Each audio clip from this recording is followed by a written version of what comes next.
Good morning and welcome to this session.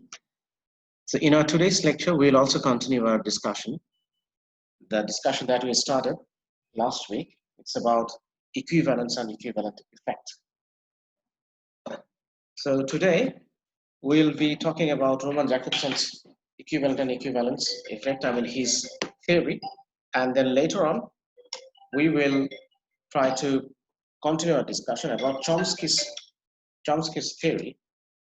Chomsky's theory about this equivalence and equivalent effect. Actually, he didn't say anything directly about how actually it affected theory, especially the translation studies, while discussing the equivalence. Then we will also talk about it in our today's class. So let's see what we have here. I hope you remember that what we discussed in our last lecture from this equivalence and equivalent effect. So just a recapitulation of the previous lecture. So it started actually in 1950s and 1960s, and at that time, translation studies who were working with translation, they tried to systematize the analysis of translation. So they worked for this, and especially Roman Jakobson's, he published a paper, and in his paper, he actually emphasized that how semantics, semiotics, and also some of the fields of linguistics, how actually we can use them properly to find the equivalence from one language to another language. So how can we do it properly, scientifically and linguistically? He explored that arena and he made translation studies very scientific. So Roman Jakobson's contribution to these translation studies, which cannot be ignored at all. And I told you that actually he worked with structuralism, and he was one of the proponents or one of the prominent figures from this structuralist movement at that time in USA. All right, so his paper's name was, you can see his paper's name was On Linguistic Aspects of Translation. Structuralist Roman Jakobson describes three kinds of translation. So first one, it is interlingual translation, and the second one is first one is intralingual, second is interlingual, and third one is intersemiotic. I hope you remember, but still I would like to give you the summary. So you see, in intralingual is translation within the same language, which can involve rewording or paraphrase. So it is with the same language, okay? Within the same language. Now, that means there is no source, the source text from the source text to the source text language, with the same language. That is interlingual. Then interlingual translation from one language to another. So this is the language proper according to Roman Jakobson. And also you have seen that John Dryden, when he talked about the in translation, he also said that the paraphrase is the translation proper. And here in paraphrase, we have found the interlingual translation. So both of them actually, you can find some kind of similarities in both this classification. And then the third one, last but not the least, that is intersemiotic translation.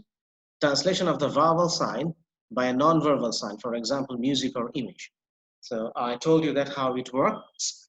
That is, instead of using verbal sign, that means instead of using written words, it is expressed with pictures, photographs, and also musical composition. So these are the three different kinds of translation that was mentioned by Roman Jakobson in his seminal paper titled On Linguistic Aspects of Translation. It's available online. If you're interested enough, you can browse the internet and get hold of this. And then we also talked about that the sign and signifier and the signified. So we also talked about this, how actually these specific idea, or you can say the structuralist idea, how it influenced the translation studies. So we talked about it. So just to jog your memory in case if you don't remember. So I just would like to read it again so that you can remember the thing. So here it says that Jakobson follows the relation set out by Saussure between the signifier, the spoken or written signal, and the signified, that is the concept itself. And the signifier and signified, both of these together actually it created the sign. So together the signifier and signified form the linguistic sign, but that sign is arbitrary or unmotivated. So according to Saussure, Ferdinand de Saussure, he is you can say the key figure of this structuralist movement. So according to him, he says that this sign is arbitrary. That why actually we are saying a tree is tree. We could have named it something else. We could have named it with something else, but we are calling a tree a tree. So when I say or we say tree, we can picture the image of that tree. So this is arbitrary. And so for example, tree, we could have said that that is fish, and fish, we could have said that that is tree. So everybody will know that tree means fish that we know today, and everybody will know that fish that we'll know as the tree that will, fish that we'll know as tree. So interchangeably we could have used it, but you see, because of the society and the culture and the and different other linguistic phenomena, so you can see that how it has become tree today. So that's why it's arbitrary. Why are we calling it a tree? We could have named it something else. So just like cheese, and we talked about the homemade cheese, that how could we actually give it a name, and we also talked about it, and also we tried to translate it the other day. Then the discussion actually elaborates on the signs a signifier and signified. As you can remember, the signifier is a sound associated with or image of something. The signifier is a sound or the image. For example, uh, when I say tree, so that is, you can see the image, that is the signifier, and also the sound tree, you can hear it. That is the acoustic properties. That is with the tree, the word, the pronunciation, the sound that you can hear, that is signified. And signified is the idea, the concept. So the tree itself, that is the idea. Now, what is it? It's a tree, the idea. This concept is signified. And signifier and signified together, it will form the sign. And the sign is the object that combines the signifier and the signified into a meaningful unit. So when we say tree, so we have got the image and also the sound and also the concept. Now we understand that tree is a kind of, it's a different species. It's not human, it's not cat, it's not dog, it's not lion or tiger, it's something else. So it's a different species. So we understand it. Okay, now, then Jacobson also, then he found out, and he said that these equivalence in meaning between words in different languages, he says that this path is very thorny, it's very difficult. It's not easy to find out the meaning, to find the equivalence from one language to another language. So that's actually, he mentioned, and he gave some examples, and we also talked about those examples. So I don't want to repeat those examples anymore. Rather, this one, actually, what he said about in Jacobson's description, interlingual translation involves substituting messages in one language, not for separate code units, but for entire messages in some other language. So you see that it's not only the code, the entire message. That means content, context, culture, tradition, everything that you have to transfer from one language to another language. So what Jacobson said in his article, he said that the translator proceeds and transmits a message received from another source. Thus, translation involves two equivalent messages in two different codes. You see, the translator records, sorry, I said proceeds, the translation records and transmits a message received from another source. So you see, it will record and then it will transmit. প্রথমে translator কি করেন, তিনি সেটাকে নথিবদ্ধ করেন, তিনি সেটাকে record করেন, ধারণ করেন, তারপর তিনি সেটাকে অন্যদের কাছে পৌঁছে দেন, ট্রান্সমিট করেন। সেটা কি? Message received from another source. Thus, translation involves two equivalent messages in two different codes. So if you were asked what does translation involve, then you can say translation involves two equivalent messages in two different codes. For example, English has a different code. That means they have a different kinds of writing, and we have a different kinds of writing, because our script, the writing script, that is not the same, just like English. So English, actually, they're using Roman script, and we are using the Sanskrit or Devanagari, or these kind of scripts. So you see, the writing scripts are different in both of the languages. And then we also come to know about that, what is said about this equivalence is that for the messages to be equivalent in source text and target text, the code units will be different since they belong to two different sign systems, that means two different languages.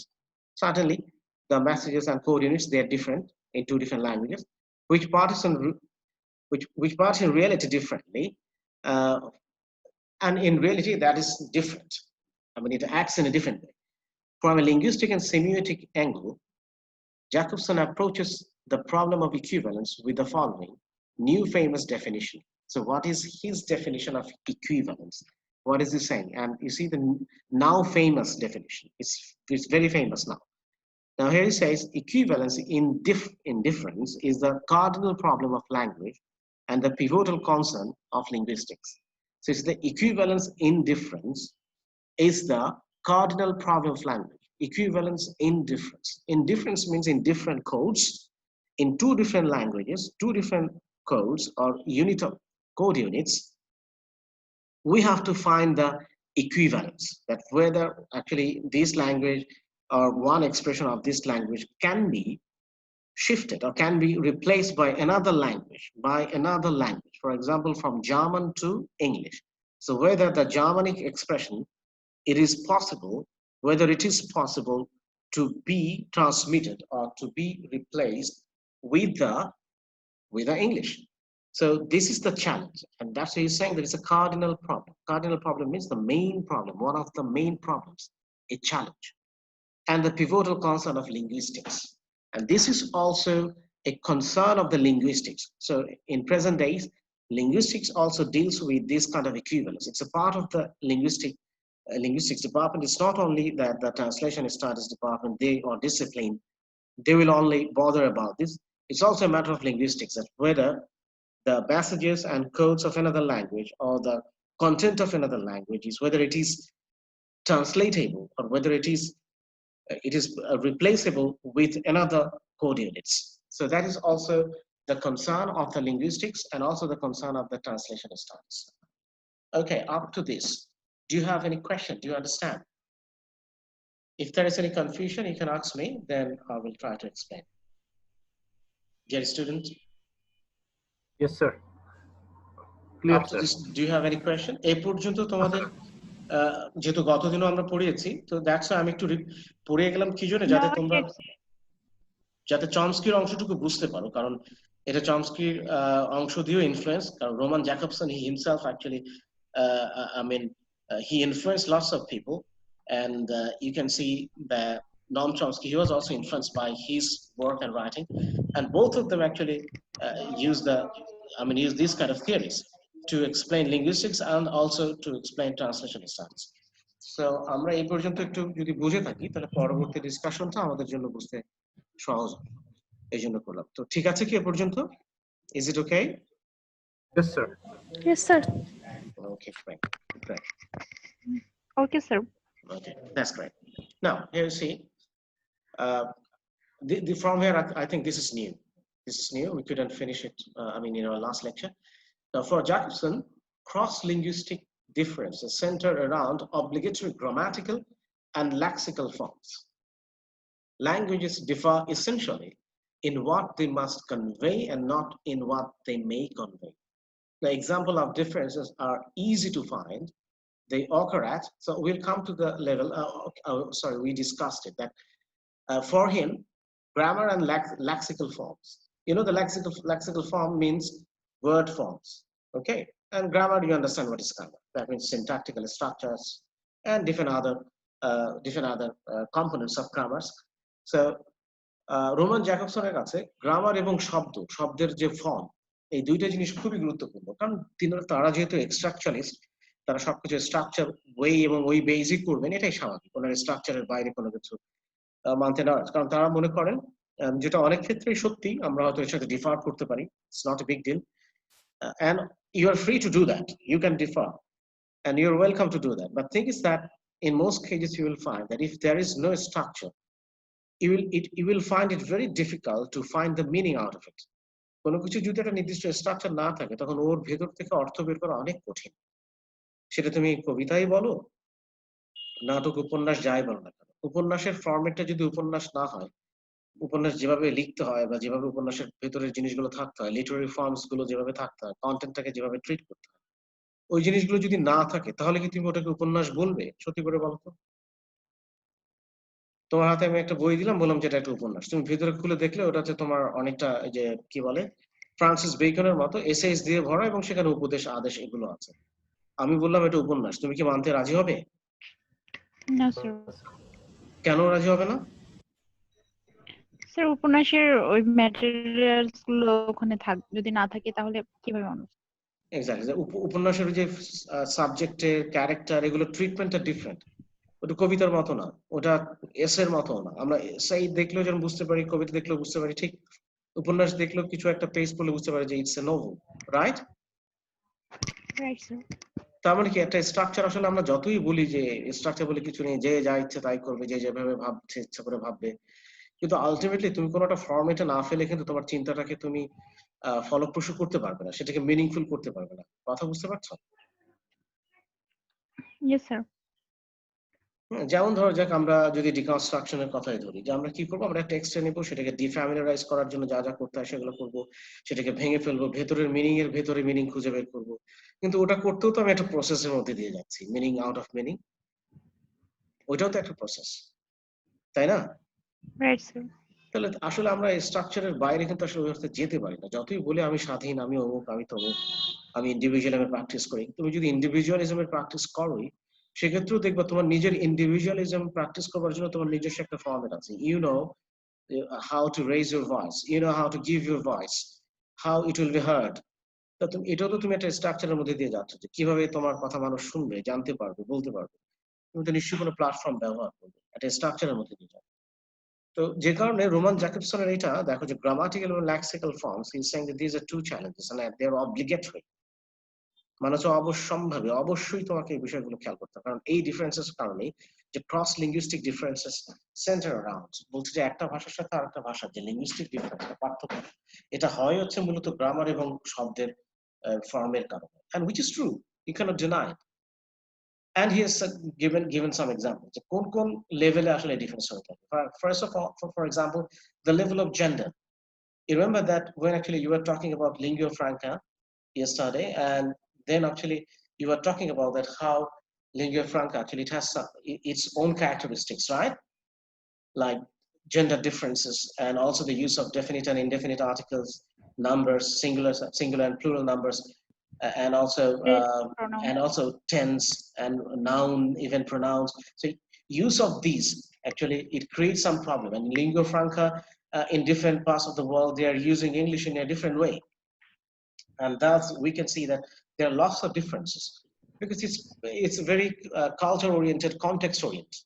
So you cannot deny the contemporaneity, you can deny the present context, you can deny the content, you can deny the circumstances, of that particular geographic area, একটা নির্দিষ্ট ভৌগোলিক area বা ভূখণ্ডের তুমি তো সেই সময়কার context, content, তাদের সার্কামস্ট্যান্সকে ইগনোর করে তুমি ল্যাঙ্গুয়েজকে বাঁচাতে পারবে না, কারণ ওখানে গেলে ওই ভাষাটা তখন ওই এলাকার মতো করে শেপ নিয়ে নেয়, কারণ এটা তো মানুষের মুখে মুখে পরিবর্তন হতে থাকে। আর আমরা মানুষই সম্মিলিতভাবে একা একা কেউ চেঞ্জ করে না, মানুষের মুখে ভাষা বলতে বলতে শুনতে শুনতে নানা রকমের চেঞ্জ চলে আসে, পরিবর্তন চলে আসে, তাই না?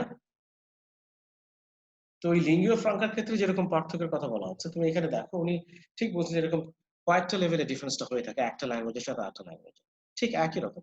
Just try to relate this to. For example, the first one is the level of gender.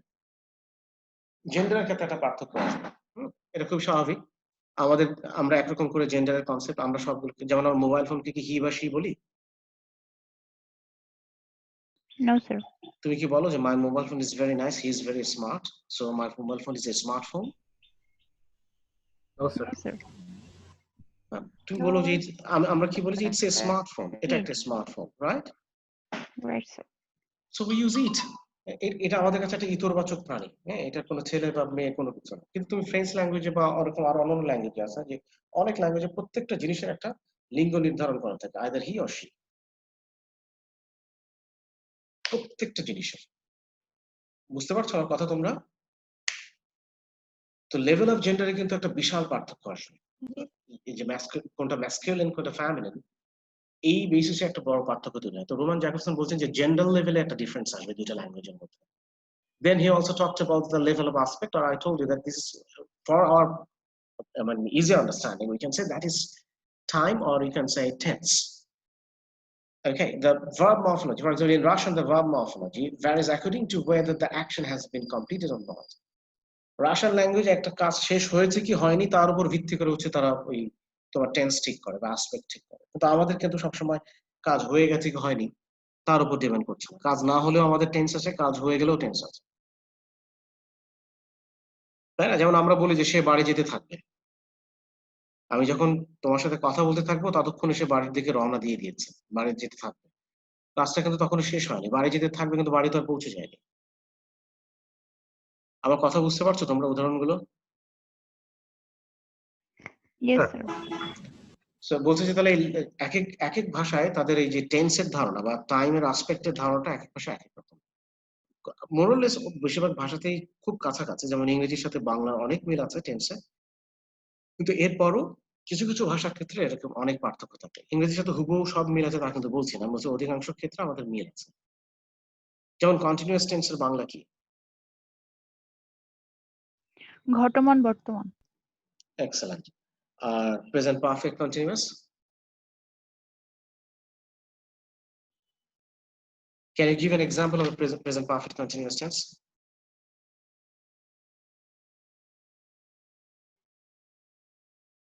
Present perfect continuous.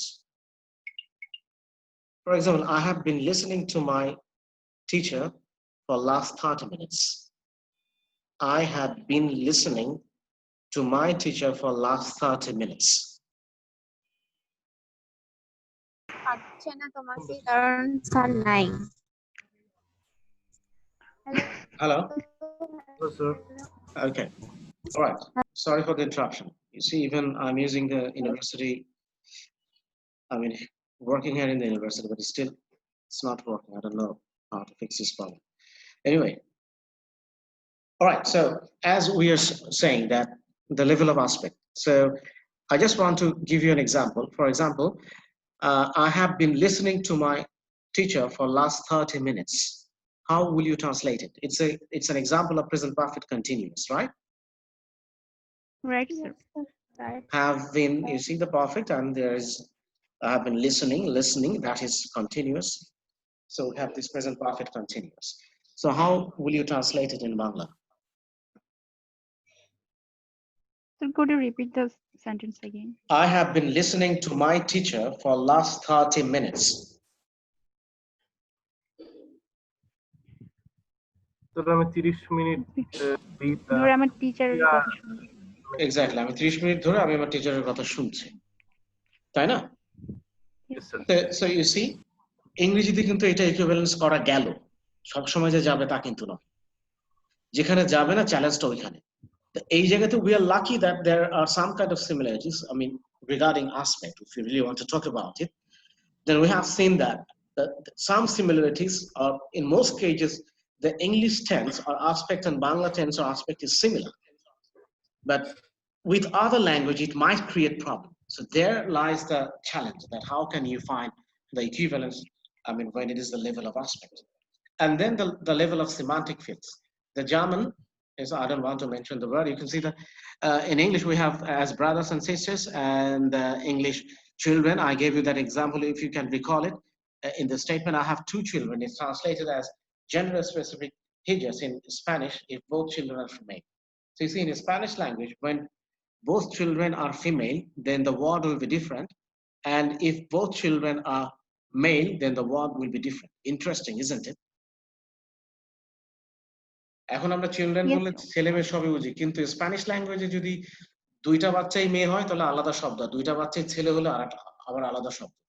বাংলায় কখনো এরকম চিন্তা করছো যে এরকম হতে পারে? এই বিষয়টা মাথায় আসছে কোনোদিন? না স্যার।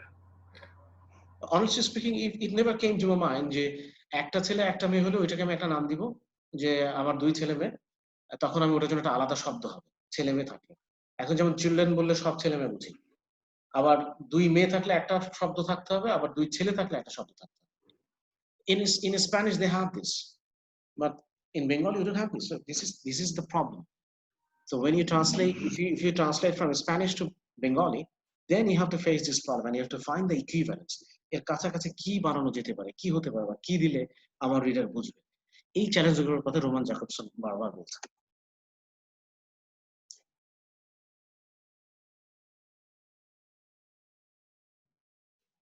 Okay.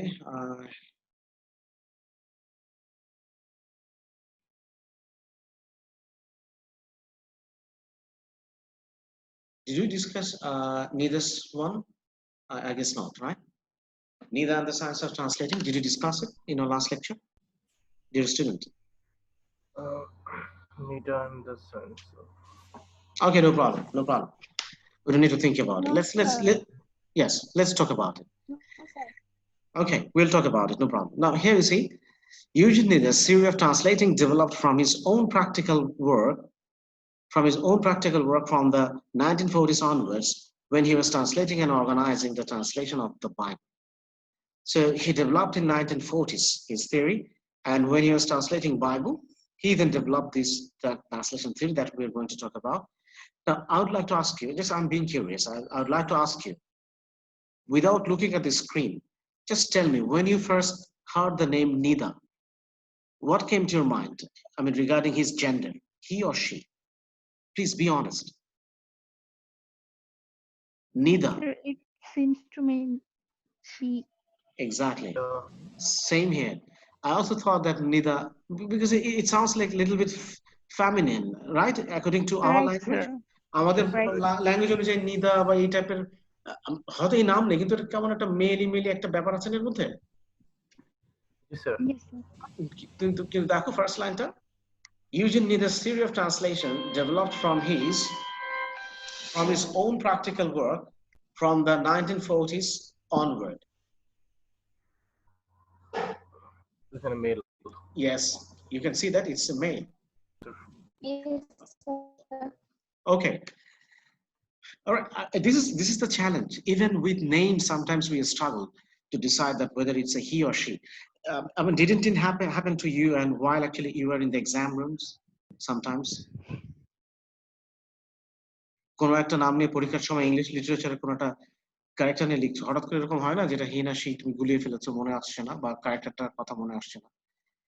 এরকম আমাদের স্টুডেন্টদের কিন্তু ক্লাসে কিন্তু তাদের এই সমস্যাটা হয়। প্রথম যখন আমরা ইংরেজি নামগুলো শোনা শুরু করি, আমরা সবগুলো শুনে কিন্তু বুঝতে পারি না যেটা হি না C. I have seen that same scenario, same thing also in Saudi Arabia while teaching to these Arab students. Since actually they don't have that much exposure, they have exposure, but sometimes they don't have that kind of exposure to the names because maybe they didn't give any importance or they didn't focus on it. So that's why they missed it, that whether this name is a he or she. So when actually we were teaching different kinds of English texts, so sometimes they would struggle with determining the gender of the character or the name that we have already mentioned in the class. So they have this problem. এটা হয়, যেমন Nizar কথা শুনলে আমাদের মনে হচ্ছে যে এটা একটা মেয়ে হতে পারে। So this is the thing. All right, so translation, why actually is challenging, you can say this.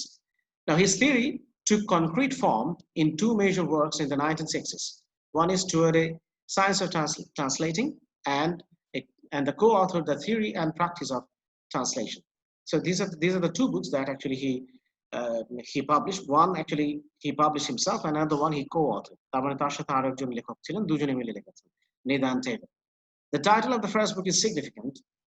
Nida attempts to move translation, the Bible translation, into a more scientific era by incorporating recent work of linguistics.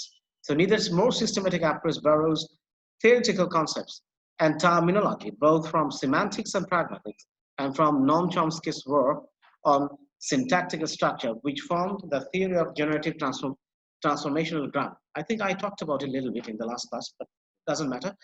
Let's read it again, so it will help us to understand it.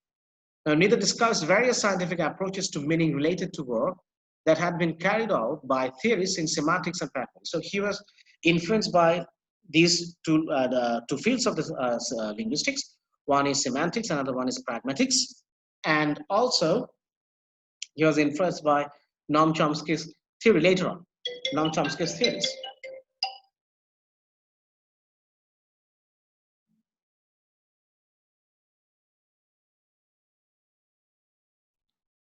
Okay, can you hear me? Yes, sir. Right. So central to Nida's work is the move away from the old idea that an orthographic word has a fixed meaning and towards a functional definition of meaning in which a word acquires meaning through its context and can produce varying responses according to culture. So earlier, people used to think that the orthographic words meaning, that means that is fixed. According to morphology, I mean, you just fix the meaning of the word and there is nothing to do with the context. But he moved away from that stand. So he didn't believe that the meaning of the words are fixed. Then he started considering the context. And according to Nida, he believed that a word acquires meaning through its context. That means if we use a word in Bangladeshi context, the meaning might vary. If we use the same word in English context, or in UK, or in American context, or in Canadian context, even in Australian context, though all of them they speak English, but the same word, it might have a different meaning in different contexts and can produce varying responses according to culture. So we have different cultures. Maybe all of them, they have this English culture, but still they're different because of the geographical distances and also different other social situations, their political system, for everything. Everything is influencing the culture. So for this, so you can see the context and culture, these two are very important factors for determining the meaning of the words. And neither actually he emphasized on this fact.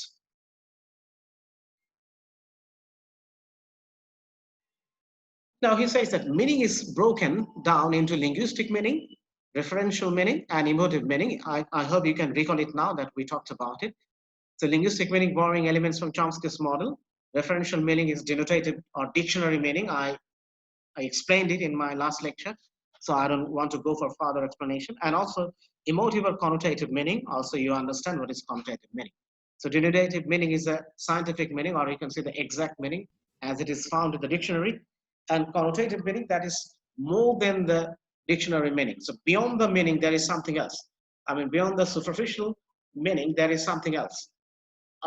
Figurative meaning. Rhetorically, we can have more other meaning of the same word. And obviously, it depends on culture and context. So these are called connotative meaning. Now, a series of techniques adapted from the work in linguistics is presented as an aid for the translator in determining the meaning of different linguistic items. Techniques to determine referential and emotive meaning focus on analyzing the structure of words and determining similar words in related lexical fields. So you see the techniques to determine referential and emotive meaning. So you can say the referential meaning means denotative meaning, and also the emotive meaning, that is meaning based on your emotion, your feelings. Focus on analyzing the structure of words and differentiating similar words in related lexical fields. So in different kinds of related lexical fields, they will try to find out the interrelationship between the words in different lexical fields, and then it will be decided. The meaning of the word will be decided, the referential meaning or the emotive meaning. Now, these include hierarchical structuring, which differentiates series of words according to their level. So hierarchical structuring, that means superordinate is animal and its hyponym goat, dog, cow. So if you say the animal, then within this branch, actually, we will have different other, because animal is the umbrella term, and under animal, we have other hyponyms. That means we have some other subordinates that's like goat, dog, cow, etc. So in this way, you can go on and on. So all of them, they're all together, we call them animal. So that is the superordinate. So this is the hierarchical structure. For example, Homo sapiens. So we can go for sapiens instead of going for Homo, because Homo actually is only for the human beings. And all, related to the human beings, people, man, মানুষের সাথে সম্পর্কিত হোমোটা, আর sapiens তার প্রজাতির হিসেবে ব্যবহার করা হয়। সুতরাং যখন sapiens হিসেবে আসবে, তখন তার নিচে Homo sapiens থেকে শুরু করে chimpanzee or gorilla or all these, or monkey, different kinds of other animals related to these species, all of them, they will come together. বুঝতে পারছো কি বলছি? Yes, sir. Yes. Okay, so এটা হচ্ছে তোমার hierarchical structure আমরা যেটাকে বলি। আর একটা আছে componential structure, মানে কম্পোনেন্ট অনুযায়ী আমরা একটাকে ভাগ করতে পারি, কোনটা কার কম্পোনেন্ট, হ্যাঁ, কোনটা কিসের কম্পোনেন্ট সেভাবে। So এই জন্য বলছি the componential analysis, the latest seek to identify and discriminate specific features of a range of related words. So the componential analysis, it will help. How does it work? To identify and discriminate specific features of a range of related words So related words, we'll take the words that are related and then we'll try to identify the similarities and dissimilarities. Okay, similarities and differences between those words. So we'll try to find it. So that is the componential analysis. কোন component-এ এই শব্দটা ওই শব্দটার সাথে মিল আছে, কোথায় অমিল আছে, এই জিনিসগুলো খুঁজে বের করা হচ্ছে componential analysis-এর অংশ।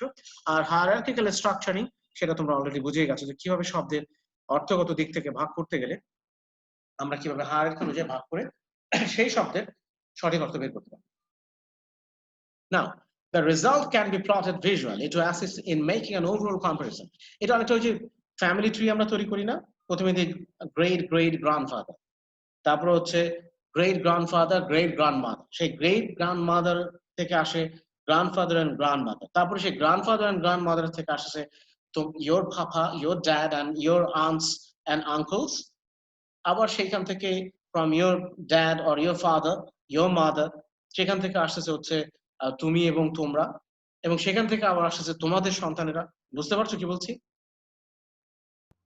জি স্যার। তো এটা যদি ভিজুয়ালি তুমি যদি ফ্যামিলি ট্রিটা আঁকো তাহলে দেখতে পাবে না কিভাবে হচ্ছে, ভিজুয়াল না জিনিসটা। এতক্ষণ যেটা বললাম এটা তো মুখে মুখে, কিন্তু খাতায় যদি আঁকি তাহলে ভিজুয়াল হবে না। Yes sir. এই কম্পোনেনশিয়াল অ্যানালাইসিস হায়ারার্কিক্যাল স্ট্রাকচারিং এরকম লিখে লিখে ঠিক করে যে কোনটার অধীনে কোনটা কোনটা গেছে, তারপরে একটা ইকুইভ্যালেন্স খুঁজে বের করা সম্ভব একটা ল্যাঙ্গুয়েজের সাথে আরেকটা ল্যাঙ্গুয়েজ। এটা একটা way of finding out the words. Okay, the next another technique is semantical structure analysis, in which Nida separates out visually the different meanings of spirit. I told you that spirit might mean demons, angels, gods, ghosts, ethos, and alcohol. So these are the all meanings. So you have to find out which one is the appropriate. So you have to consider the context and also the culture. For example, just tell me, if you translate a text, so how much is it possible that in an Arabic text, I don't know what is the Arabic word, for spirit, but for your understanding, I'm saying that there is an Arabic word for spirit, and you know Arabic, and you want to translate that Arabic book from Arabic to Bengali, Bangla. So while translating, if you come across the word spirit that is used in Saudi text or in Arabic text, are you going to translate it as alcohol?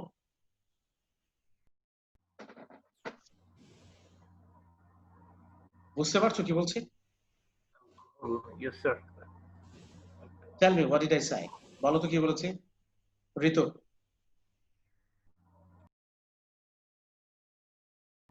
বলো কি বলেছি?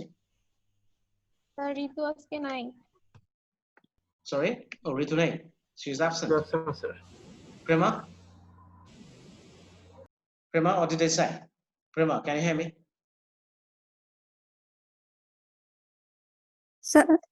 Sir. What did I say about spirit? If there is a word spirit in Arabic text, Sir, alcohol তো আমরা বাংলায় Arabic text থেকে যখন প্রবেশ করি, ধরো সৌদি আরবের কোন লেখকের লেখা, তোমার কি মনে হয় স্পিরিট মানে অ্যালকোহল বোঝাবে? ওখানে তো অ্যালকোহল হারাম।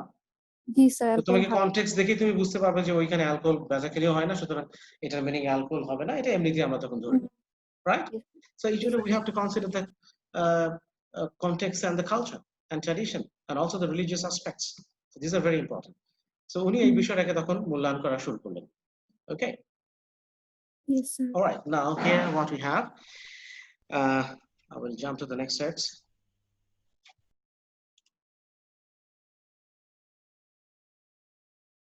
The nature of meaning advances in semantics and pragmatics. Now here you see, the associations attached to the word are its connotative value, and these are considered to belong to the realm of pragmatics or language in use. So you see the language in use, that is pragmatics. অর্থাৎ ভাষার যে ব্যবহারিক যে দিকগুলো যে সাবজেক্টটাতে study করা হয় সেটা হচ্ছে প্রাগম্যাটিক্স। একটা হচ্ছে থিওরিটিক্যাল, আর যখন ভাষা আমরা ব্যবহার করছি সেই কারণে ভাষার ব্যবহারের যে টেকনিক তার কিছু থিওরিটিক্যাল অ্যাসপেক্টস গুলো যেখানে ডিসকাস করা হয় ওটা হচ্ছে প্রাগম্যাটিক্স। মানে প্রায়োগিক ভাবে আমরা যখন ভাষার ব্যাপারে আসবো আলোচনায় আমরা ওই সাবজেক্টটাকে বলি প্রাগম্যাটিক্স। ওকে, so above all, neither stresses the importance of context for communication when dealing with metaphorical meaning and with complex cultural idioms, for example, where the sense of the phrase often diverges from the sum of the individual elements. Thus, the Hebrew idiom, Chupa, we talked about it in our last class. The children of the bride chamber refers to the wedding guests, especially the friends of the bridegroom. So আমরা দেখতে পাই যে একটা শব্দ আমরা যখন একটা ইসে ব্যবহার করি তার কনটেক্সটের কারণে সোশ্যালি সেটা প্রাগম্যাটিক্স এর এই আমরা যখন ল্যাঙ্গুয়েজ ইন ইউজ এটা দিয়ে যখন অ্যানালিসিস করি তখন দেখে যে একটা ইডিয়মস কিভাবে একটা সমাজে যে বিভিন্নভাবে ব্যবহৃত হয় ওই ইডিয়মসটা যখন তুমি তোমার ল্যাঙ্গুয়েজে ট্রান্সলেট করতে যাবে তুমি দেখবে যে ওটার ইকুইভ্যালেন্স খুঁজে পাচ্ছ না, সেটা নেই, বোঝা যাবে না। আমরা কি বরযাত্রীকে children of the bride chamber এভাবে বলে থাকি ওয়েডিং গেস্টদের? না স্যার। আমরা তো কোনো চিলড্রেন বা তাদের সন্তান পুত্র বা তাদের বাচ্চা মানে এটা আদর করে বলা যে এটা এরা হচ্ছে যে বর আসছে সেই বরের সাথে সহযাত্রী, সেই বরযাত্রীকে ওরা এইভাবে এক্সপ্রেস করে ওদের ল্যাঙ্গুয়েজের মিনিংটা এরকম, কিন্তু এটা অনুবাদ করলে আসলে আসে না। হয়তো হিব্রু ল্যাঙ্গুয়েজে ঠিকই আছে, এটা হাস্যকর শোনায় না, maybe this is right, this is okay, কিন্তু when actually we translate it in English, even it sounds very weird and very what should I say, it sounds very creepy and ludicrous, or rather I should say very much laughable, right? শুনলে হাসি পায় যে children of the bride chamber বরযাত্রীর English হচ্ছে এটা যদি আমরা Hebrew ভাষা থেকে translate. Now, so it says that in general, techniques of semantic structure analysis are proposed as a means of clarifying ambiguities, elucidating obscure passages, and identifying cultural differences. So you see, we are using semantic. Why actually we are using semantic? অর্থতত্ত্ব বা এই অর্থবিদ্যাটা কেন ব্যবহার করছি, যে meaning নিয়ে কাজ করার বিষয়টা আমরা কেন ব্যবহার করি? Just you see that purpose as a means of clarifying ambiguities. We want to clarify the ambiguities, difficulties in understanding, difficulties in meaning. So we use semantic structure to clarify these ambiguities and also to elucidate obscure passages. Maybe some of the passages in the target text, in the source text, they are very obscure. They're very indistinct, or you can say not clear. They're not clear. They're not understandable easily. So semantic structure will help you to find out the meaning, and then you can translate it into the target language. And identifying cultural differences. So also it will help us to identify the cultural differences among languages, among different languages, okay, or between two different languages, like the target language TL and also the SL, the source language. So semantic structure analysis helps us to find out these differences, and also they may serve as a point of comparison between different languages and cultures. So semantic analysis, that how meaning changes and how meaning varies. So when we deal with this very scientifically with the help of semantics, with the help of this linguistic field, then it will help us to find out the comparison between different languages and also the difference between languages. So we can compare, we can find the differences among different languages and cultures, and thus we can reach to a, you can say, the workable meaning. Understood what I'm saying? Dear students, do you get my point, what I'm saying? Yes, sir. Okay, so you see the semantics, it helps us in many ways, in different levels.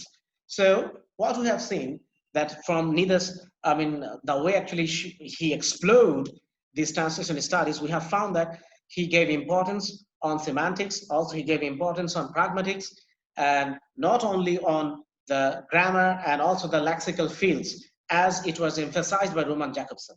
So Roman Jakobson, he started the analysis of these translation studies or these theories regarding translation studies from a structuralist point of view, which really helped us to systematize the study of the subject, that is translation studies, or to systematize the theories of translation studies.